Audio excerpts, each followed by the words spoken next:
Hi everyone, Bapak Crypto here, a crypto educator who would like to help you make an informed decision when investing and trading in digital assets.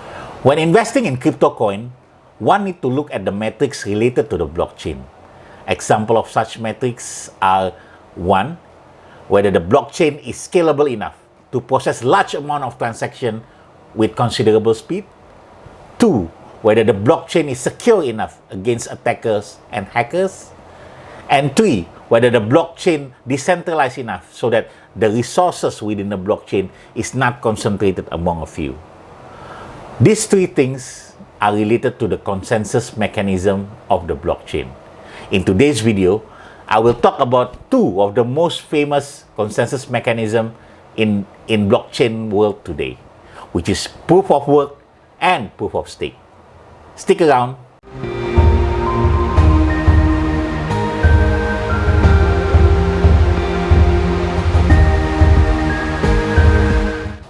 What is consensus mechanism? Consensus mechanism, or sometimes called consensus protocol or consensus algorithm, is a method for the blockchain to agree on what is the current state of the blockchain, which is the one and only source of truth. It specifies, among other, who are the network participants in this blockchain that is able to verify transaction in the blockchain, how to verify it, how to add blocks to the blockchain, and which network participants is able to add blocks to the blockchain. Let's talk about the first consensus mechanism, proof of work. By far the most famous consensus mechanism of all. In this consensus mechanism, a network participant, which is called miners, try to solve a complex cryptography puzzles to add a block to the blockchains. The network participants called miners give their computing resources in the form of specialized mining machine or GPU. The puzzle is difficult to solve but easy to verify. I repeat one more time. The puzzle is difficult to solve but easy to verify. Let us use Bitcoin blockchain to illustrate this point.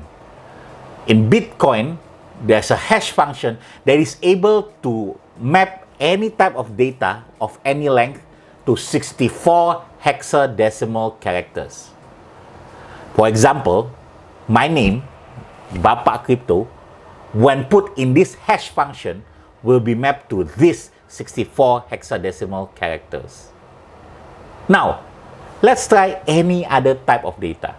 This YouTube link, which is the YouTube link for Baby Shark, the YouTube video with the most view currently at 10 billion view, when you put in the hash function, will yield these 64 hexadecimal characters. As you can see, same length as the output, 64 hexadecimals. But the type of data, even the length, can vary. It can be 1 word, 2 words, 10 words, or even 100 words. We don't know. That's why it's very difficult to reverse engineer just by having this 64 hexadecimal output. So it's a one-way conversion. In Bitcoin, the calculation works like this. The hash of previous block plus transaction hash plus timestamp plus nonce is equal to a 64 hexadecimal which start with 0, 0, 0, 0. Now, hash of the previous block is known. The transaction hash is known. The timestamp is known. But the nonce, or number only used once, is unknown. But if a miner able to find this nonce, we can verify it easily by putting it in this equation, because you will know whether the hexadecimal start with 0, 0, 0, 0. The more miners in Bitcoin blockchain, the more difficult the equation, which requires more zeros. It can be start with 50, 60, or 70. Basically, it will increase as more and more miners come. Now, the difficulty of the cryptographic puzzles are adjusted automatically by the blockchain by the number of zeros in the beginning. As you can see, the more miners, we need to make it more difficult. So everyone have a chance to solve it.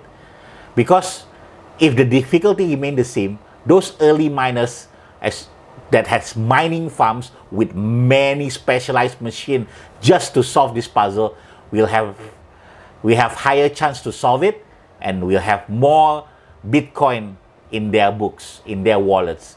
I don't think it's fair. That's why the difficulty must increase. Everyone has a chance, and this is a brute force mechanism. You need to find that nonce, that number only used once. You cannot reverse engineer.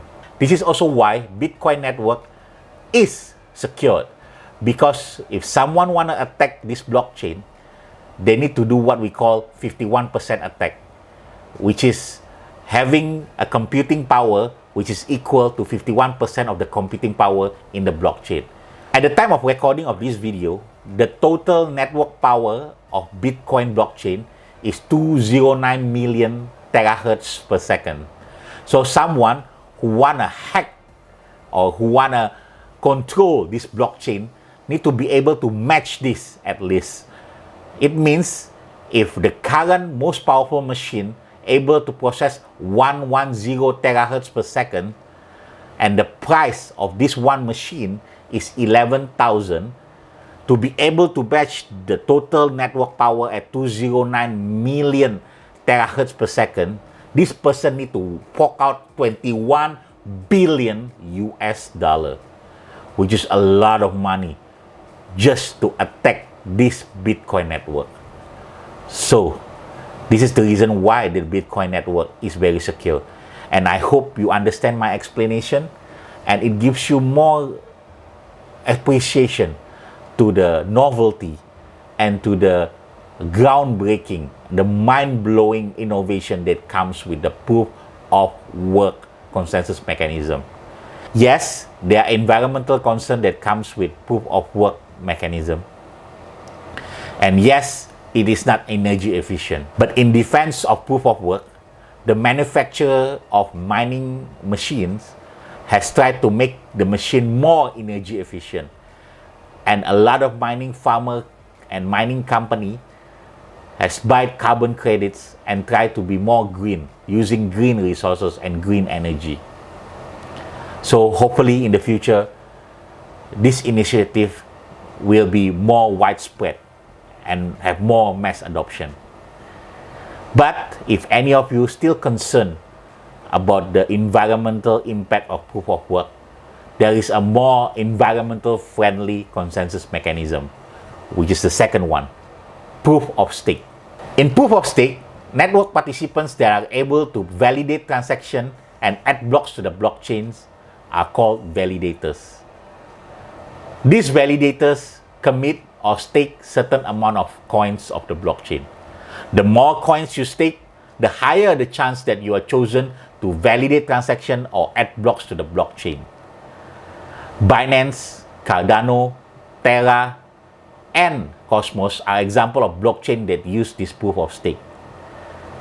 To discourage malicious behavior, a portion of the coins being staked will be slashed if validators try to validate an invalid transaction, for example.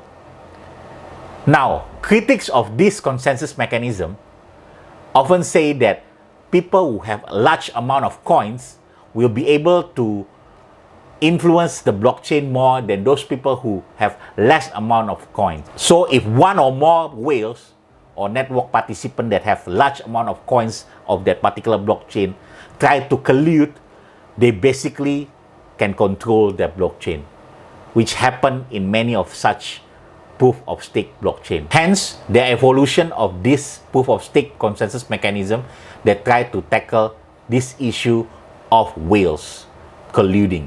One of the evolution of proof of stake is delegated proof of stake. In this consensus mechanism, the ones who are able to add blocks to the blockchain are called delegates. Now, the delegates for every block are changed. So one network participant cannot be delegates for every block because it's always rotated.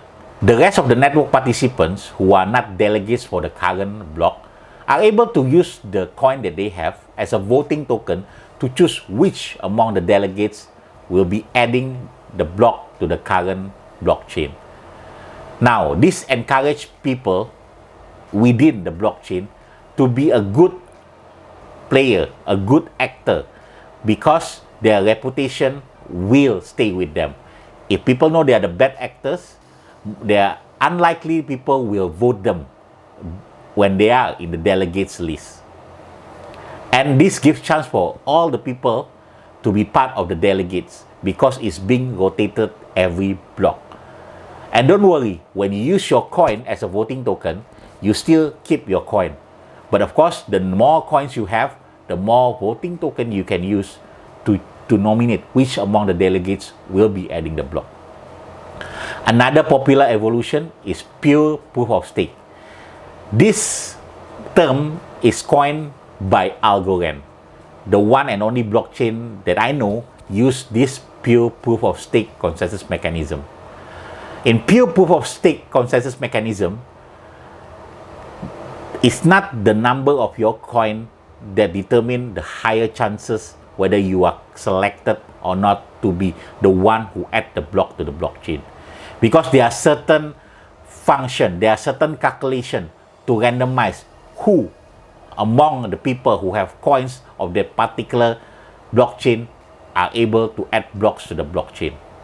So this is trademarked by Algorand, and as far as I know, there are no other blockchain are using it at the moment.